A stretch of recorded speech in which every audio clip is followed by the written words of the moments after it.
اب جو آیت آ رہی ہے یہ بھی طویل آیات میں سے اور عظیم ترین آیات میں سے آیت استخلاف، یہ خلافت کا جو اللہ تعالیٰ نے وعدہ کیا ہے اس امت سے۔ وعد اللہ الذین آمنوا منکم وعملوا الصالحات، اے مسلمانوں اللہ کا وعدہ ہے تم میں سے ان لوگوں کے ساتھ جو ایمان اور عمل صالح کی شرطیں پوری کر دیں گے۔ یہ نام کے مسلمان، نسلی مسلمان جو اللہ کے حکم پر چلتے بھی نہ ہوں، اللہ کے احکام کے مطابق عمل نہ کرتے ہوں، دین کے لیے تن من دھن لگانے کو تیار نہ ہوں، ان سے یہ وعدہ نہیں ہے۔ وعدہ ہے حقیقی اہل ایمان، جو ایمان حقیقی کی شرط پوری کرے اور ایمان کے جو عملی تقاضے ہیں ان کو بھی بجا لائیں۔ وعد اللہ الذین آمنوا منکم وعملوا الصالحات لیستخلفنہم فی الارض، کہ وہ انہیں زمین میں خلافت عطا کرے گا، حکومت عطا کرے گا، غلبہ عطا کرے گا،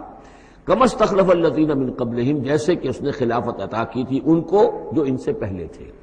حضرت داؤد کو، حضرت طالوت کو، حضرت سلیمان کو جو خلافت دی گئی، بعد میں بھی مکابی حکومت قائم ہوئی ہے، اس میں بھی خلافت قائم ہوئی، تو یہ خلافت جیسے پہلے ہم نے دی تھی سابقہ امت مسلمہ کو، ایسے ہی اے امت محمد صلی اللہ علیہ وسلم تمہیں بھی خلافت دی جائے گی، بشرطے کہ ایمان اور عمل صالح کی یہ دو شرطیں تم پوری کرو۔ اب یہ خلافت جو ہے اس کو تین انداز میں یہاں بیان کیا گیا ہے۔ لَيَسْتَخْلِفَنَّهُمْ فِي الْأَرْضِ، انہیں لازماً خلافت دے گا زمین میں، حکومت دے گا، كَمَا اسْتَخْلَفَ الَّذِينَ مِن قَبْلِهِمْ، جیسے کہ خلافت دی تھی اور حکومت دی تھی ان کو کہ جو ان سے پہلے تھے۔ وَلَا يُمَكِّنَنَّ لَهُمْ دِينَهُمُ الَّذِي ارْتَضَىٰ لَهُمْ، اور ان کے اس دین کو زمین میں غلبہ عطا کرے گا، قوت عطا کرے گا، تمکن عطا کرے گا جو اللہ نے ان کے لیے پسند کر لیا ہے۔ ظاہر بات ہے مسلمانوں کی خلافت ہے تو اس کے معنی کیا ہے؟ اللہ کے دین کا غلبہ ہے، وہ تو بات تو ایک ہی ہے، اللہ کا دین غالب، اس کے کیا معنی ہے؟ مسلمانوں کی خلافت۔ تو چیز ایک ہی ہے لیکن یہاں تین الفاظ لا کر اس کی اہمیت کو نمایاں کیا جا رہا ہے تین اعتبارات سے۔ وَلَا يُمَكِّنَنَّ لَهُمْ دِينَهُمُ الَّذِي ارْتَضَىٰ لَهُمْ، اب یہاں دیکھیے وہی لام مفتوح شروع میں فعل مضارع سے اور اس کے بعد یہ نون مشدد، یہ سارے وعدے نہایت تاکیدی وعدے ہیں۔ لَيَسْتَخْلِفَنَّهُمْ فِي الْأَرْضِ كَمَا اسْتَخْلَفَ الَّذِينَ مِن قَبْلِهِمْ وَلَيُمَكِّنَنَّ لَهُمْ دِينَهُمُ الَّذِي ارْتَضَىٰ لَهُمْ، واللہ نے دین کون سا ہے جو پسند کر لیا ہے؟ الْيَوْمَ أَكْمَلْتُ لَكُمْ دِينَكُمْ وَأَتْمَمْتُ عَلَيْكُمْ نِعْمَتِي وَرَضِيتُ لَكُمُ الْإِسْلَامَ دِينًا، یہ آیت ہم پڑھ چکے ہیں سورہ مائدہ میں۔ اور تیسری بات وَلَيُبَدِّلَنَّهُم مِّن بَعْدِ خَوْفِهِمْ أَمْنًا، اللہ تعالیٰ ان کے خوف کی کیفیت جو ہے اس کو بدل دے گا امن کی کیفیت سے۔ ظاہر بات ہے جب تک کہ مسلمان کمزور تھے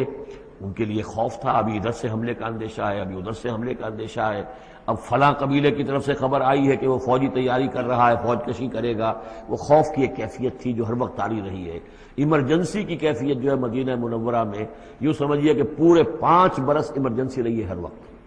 ہر آن اندیشہ ہوتا تھا، خبریں آ رہی ہیں اب ادھر سے کوئی قبیلہ حملہ کرنے والا ہے، اب یہ مکے میں کوئی ان کی ملاقاتیں ہوئی ہیں، کوئی سازش ہوئی ہے، ابھی کوئی خط چلا گیا ابو عامر راہب کا کوئی مشن ہے، یہ ساری خبریں آتی تھیں۔ لیکن یہ کہ اب اس کے بعد وہ وقت آ جائے گا کہ ان کا جو خوف کی کیفیت ہے بدل جائے گی امن سے۔ یعبدوننی لا یشرکون بی شیئا،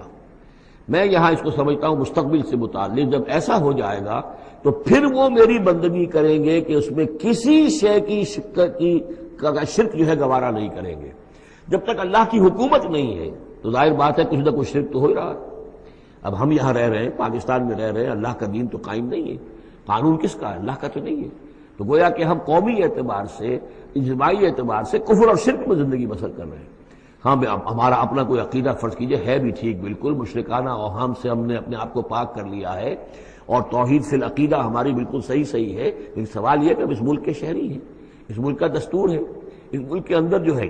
اللہ کی حکومت اور اللہ کے قانون کی بالادستی نہیں ہے، تو اس کے کیا معنی؟ ہم بھی اس کے شہری ہونے کی حیثیت سے اس میں ملوث ہیں۔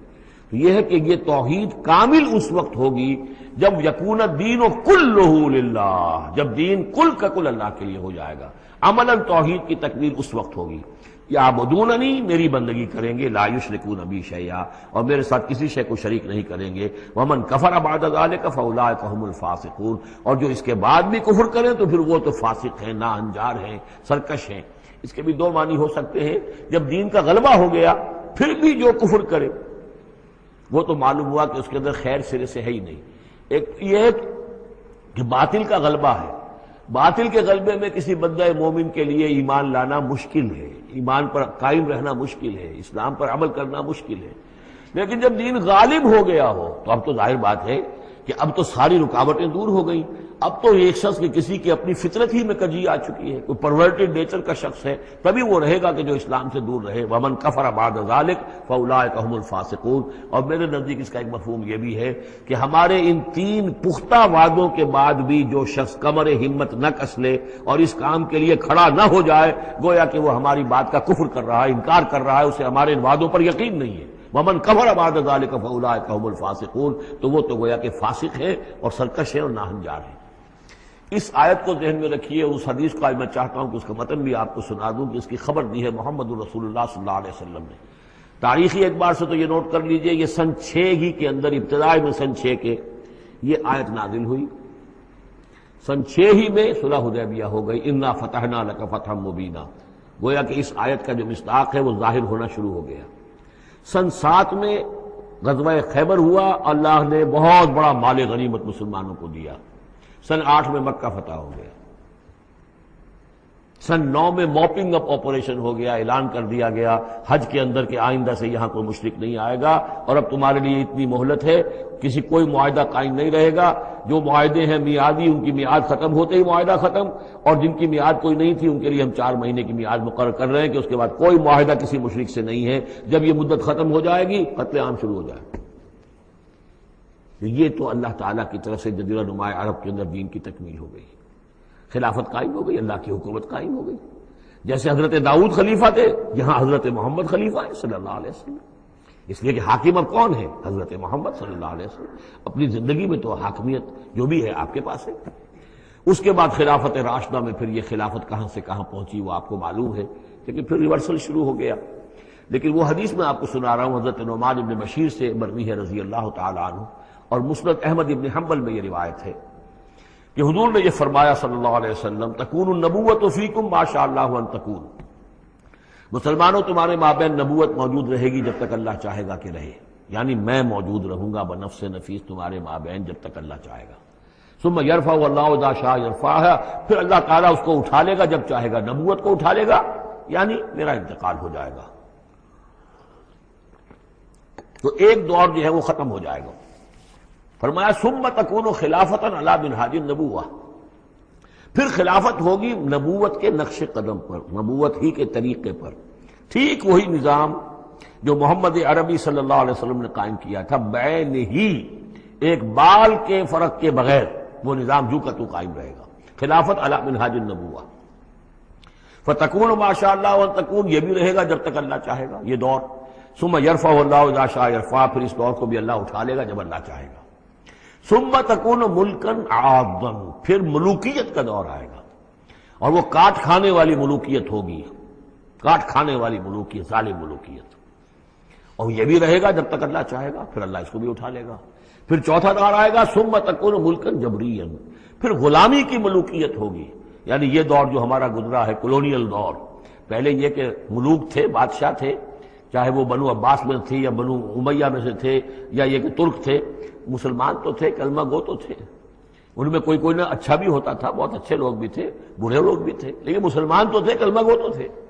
لیکن چوتھا دور آیا کہ کہیں ہم انگریزوں کے غلام ہو گئے، کہیں ہم ولندیزیوں کے غلام ہو گئے، کہیں ہم فرانسیسیوں کے غلام ہو گئے، کولونیل پاورز۔ تو ہماری تو ملکہ معظمہ جو ہے ملکہ وکٹوریہ تھی، 1857 سے تو ہم ان کی رعایا بن گئے تھے، اس سے پہلے تو جو بھی تھی بہرحال ایسٹ انڈیا کمپنی جو تھی، لیکن یہ کہ بعد میں تو ہم براہ راست تاج برطانیہ کے غلام تھے۔ یہ چوتھا دور ہے جو تقریباً یوں سمجھیے کہ ابھی نصف میں پہنچا ہے، اس اعتبار سے کہ اگرچہ براہ راست وہ جو حکومتوں کا جو ہے جو یہاں پر تھا، جو بساط بچھی ہوئی تھی، وہ لپیٹ دی گئی ہے، لیکن ابھی مالیاتی اعتبار سے ریموٹ کنٹرول سے وہی قوتیں ہیں کہ جو آج بھی کنٹرول کر رہی ہیں ہمیں، یہ ریموٹ کنٹرول ہے۔ ابھی یہ چوتھا دور ختم نہیں ہوا ہے، پہلے یہ براہ راست آکوپیشن اور اپنی حکومتیں، اپنی فوجیں لا کر، اب یہ ہے کہ اس کے بغیر بائی پراکسی، چاہے ہمارے ہی آدمی بیٹھے ہوئے ہیں، لیکن اصل میں سارا جو ہے یہ مالیاتی جو ہے استعمار ہے، ایک نیا عالمی استعمار ہے۔ لیکن یہ استعمار جو ہے اس طرح کا کولونیل رول نہیں ہے کہ انگریز موجود ہیں، ان کی فوج موجود ہے، یا فرانسیسی فوج موجود ہے، یا اطالوی فوج موجود ہے، بلکہ یہ تو IMF اور ورلڈ بینک کا نظام ہے اس کے تحت، اور ملٹی نیشنل کمپنیوں کی۔ لیکن جو چوتھی جو خوشخبری کی بات ہے وہ یہ ہے کہ حضور نے فرمایا بالآخر یہ چوتھا دور بھی ختم ہو جائے گا، اور خوشخبری یہ ہے کہ ثم تکون خلافۃ علی منہاج النبوہ، پھر دور آئے گا خلافت علی منہاج النبوہ کا۔ ثم سکت رسول اللہ صلی اللہ، اس کے بعد حضور خاموش رہے، اس لیے کہ اس کے بعد پھر دنیا کے خاتمے کا معاملہ ہے۔ وہ خاتمے کے بارے میں عرض کر چکا ہوں، ایک طویل عرصے تک تو پوری دنیا میں وہ خلافت علی منہاج النبوہ رہے گی، گلوبل، اس لیے کہ حضور نے یہ بتا دیا ہے کہ اب جب یہ خلافت علی منہاج النبوت کا نظام آئے گا تو کل روئے ارضی پر ہوگا۔ مسلم شریف میں روایت ہے، یہ حضرت ثوبان حضور کے ایک آزاد شدہ غلام تھے، جیسے کہ حضرت زید بن حارثہ بھی حضور کے غلام تھے، آپ نے آزاد کر دیا تھا، اسی طرح حضرت ثوبان بھی ہے مولا، ان ثوبان مولا رسول اللہ صلی اللہ علیہ وسلم۔ اس میں روایت کیا ہے، حضور نے فرمایا ان اللہ زوالی الارض، اللہ نے میرے لیے ساری زمین کو لپیٹ دیا یا سکیڑ دیا، فرائے تو مشارقہا و مغاربہا، تو میں نے سارے مشرق دیکھ لیے زمین کے، سارے مغرب دیکھ لیے، وَإِنَّ أُمَّتِي سَيَبْلُغُ مُلْكُهَا مَا زُوِيَ لِي مِنْهَا، اور میری امت کی حکومت ان تمام علاقوں پر قائم ہو کر رہے گی جو اس طرح زمین کو سکیڑ کر یا لپیٹ کر مجھے دکھا دیے گئے۔ اور یہ روایت صحیح مسلم کی ہے۔ اسی طرح کی ایک اور حدیث ہے حضرت مقداد بن الاسود سے رضی اللہ تعالی عنہ کہ اس روئے ارضی پر کوئی گھر اور کوئی خیمہ نہیں بچے گا، یعنی سیٹل جو علاقے ہیں جہاں گھر ہیں، شہر ہیں، گھر بنے ہوئے ہیں، مکان بنے ہوئے ہیں، یا نومیڈک ٹرائبز جہاں بھی ہیں کہ وہ اپنے خیمے لے کے ادھر سے ادھر جاتے رہتے ہیں، نہ کوئی گھر بچے گا نہ خیمہ جس میں اللہ کا دین داخل نہ ہو جائے۔